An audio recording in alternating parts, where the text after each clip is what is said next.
I'm going to start by saying gardening is cheaper than therapy. There was one time I hated flowers. I hated them with every ounce of my being because I used to only get them after I got abused by my ex-husband.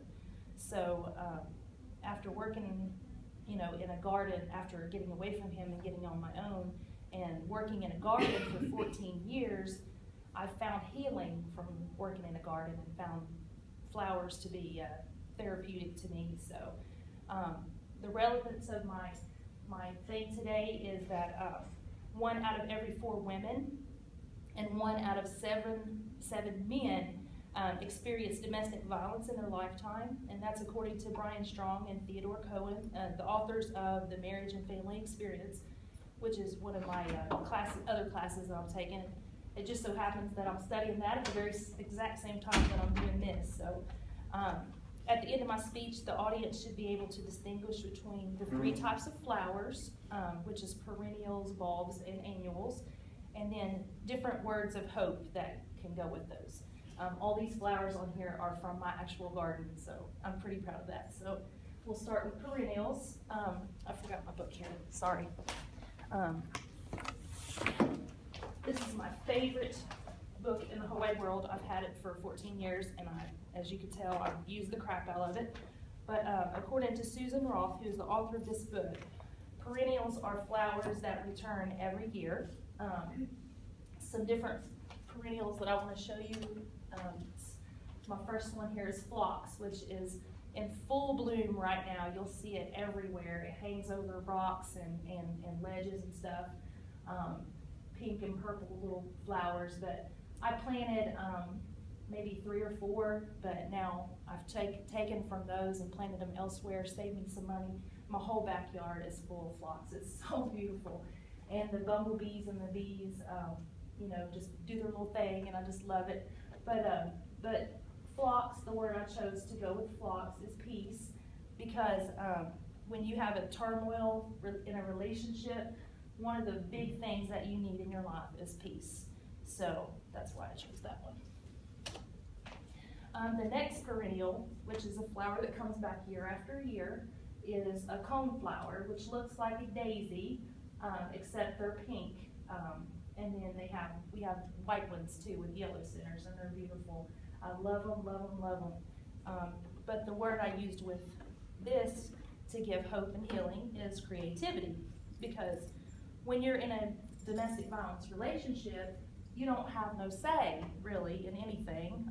You're dictated to. So one of the things that can bring you healing is being able to create something with your own hands, your own original idea, something that you do yourself. It's really cool. The next perennial, which comes back year after year, which you probably can't see it because the light's on, but is salvia. Salvia looks kind of like lavender. It's low to the ground, it's purple, and it comes in white also, but I love purple, is my favorite color, as you'll see throughout the thing I'm doing today, which speech. But salvia, the word I use for salvia is sanctuary, which is what you need whenever you're fleeing from domestic violence. You need a safe place to go, a safe haven, if you will. But you know what? I'm not in that anymore, and I'm fine. But to have it now, it's a good place to go. It's a good place to go, and I love going out into my park. So the next flower that I'm going to tell you about is an annual. And according to Susan Roth, who wrote this book, an annual is a flower that only lives for 1 year. So you have to replant these flowers that I'm getting ready to tell you about year after year. Petunia. Everybody has a grandma who has petunias, don't you? Well, I'm not grandma yet, but I like petunias.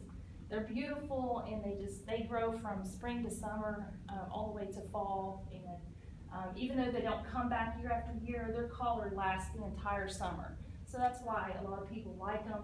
They're a good investment to have color in your garden all year long. So one of the flowers I use with that is petunia is prayer. course, I go out in my garden and pray all the time. And when I was fleeing from domestic violence, I will never forget, you know, God, why me? You know, of course, you know, I wasn't in church at that time, so I was just, it was kind of like desperation prayer. But I am now, but now my prayers are praise. Thank you for getting me out of that and giving me something to find of my own, you know what I'm saying? So, the next one, Cosmos. Cosmos, they're really tall. I mean, they'll probably get about this tall. And they're purple and red and white, and they're beautiful. And they come back year after year, but you can plant them by seed, and they end up growing this tall. They're gorgeous. But the word I use for cosmos is comfort.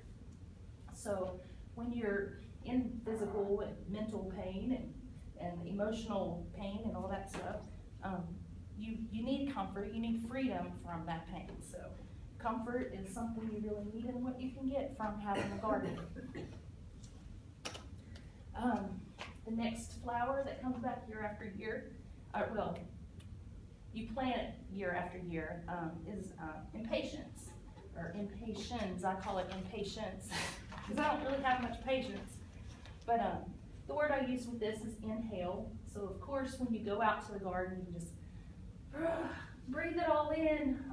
One of the big smells is when honeysuckles come out. I love the smell of honeysuckles. But impatiens don't have a scent that I know of. But a lot of things out in my garden does. The roses, they're beautiful. But anyways, this is a pair of rain boots I got at Goodwill, and I keep my annual things away from my perennial things, so I keep them separate. And let the other stuff just keep on growing, and I keep these separate in containers and things like that. So the next flower that we're going to talk about, according to Susan Roth, is bulbs. Bulbs are the same thing, sort of, as perennials. They come back year after year, except the root is a ball that looks like an onion. So they're totally different in what they look like, too. One of the first ones I want to talk about is irises. And irises are beautiful, awesome. See how artistic that is? This is a bearded iris with yellow in the middle and purple. And they get really tall. They only flower for about a week or so. But I love them because whenever the red restaurant, what's it called? Bob Evans was doing their landscape again, and they had some people out there digging up their irises. And I was like, give them to me! So I filled up my car, and now I took all of them, and now they're like everywhere. So I'm very generous with irises if anybody wants any. I use the word inspired because my garden inspires me to like give flowers to other people and to just get up here and make a speech. I don't know. But I love my garden, and it does inspire me. If you all remember from one of my first speeches, it inspires me to write devotionals. So this is daffodils, which is this is right now in bloom. I took that a few days ago, and this is my little guardian angel.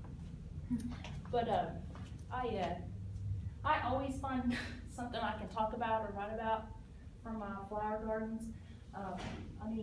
I really pay attention to bugs and insects and things like that. I know that's kind of weird. I'm not a science kind of gal, but I wonder why ants like go to a certain bulb, and you know. And so I look that stuff up, and it's just interesting to me. And so when I find out that something that tiny is not, it's helping it bloom, you know. I'm like, oh my gosh, that's so cool. I can't help but to be amazed at how God works. But anyways, so that's what my flowers do to me. The last one is love.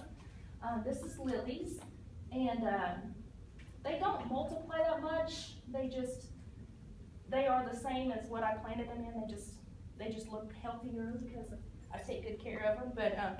But I wanted to end with love because when I once hated flowers, I now love them. So I think there's healing in that, don't you all?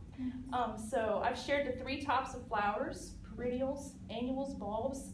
along with various words of hope like comfort, peace, and prayer. And I'm going to lead with a quote.